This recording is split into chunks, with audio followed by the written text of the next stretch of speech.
Hello అండి, form codes మాసం మన స్టైల్లో ఎలాగో చూద్దాం. ఇలా తెచ్చిన వెంటనే కడిగేసుకుని అల్లం వెల్లుల్లి పేస్ట్ వేసుకుని పొయ్యి మీద పెట్టేసుకోండి. ఇలా ఉడికిపోతుంది అనమాట. తర్వాత వేగిన ఉల్లిపాయ ముక్కల్లో ఉప్పు, కారం, పసుపు, అల్లం వెల్లుల్లి పేస్ట్ కూడా వేసి బాగా వేగిన తర్వాత ఈ ముక్కలు ఇలా కలిపేసుకోండి.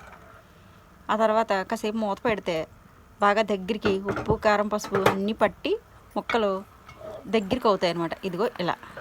ఆ తర్వాత మనకి ఎంత వాటర్ సరిపోతుందో చూసుకొని అంత వాటర్ వేసుకోండి. ఆ ముక్కల్లో ఉడికిన వాటర్ ఉంటే అది కూడా యాడ్ చేసేసుకోవచ్చు. ఇందులో టేస్ట్ చాలా బాగుంటుంది.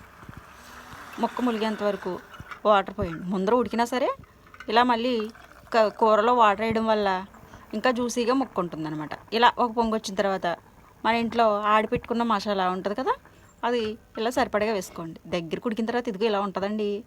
చూస్తుంటే నోరు ఊరుతుంది కదా, తింటుంటే ఇంకా బాగుంటుంది. మరి మీకు నచ్చితే ట్రై చేయండి. నా ఛానల్ సబ్స్క్రైబ్ చేయండి.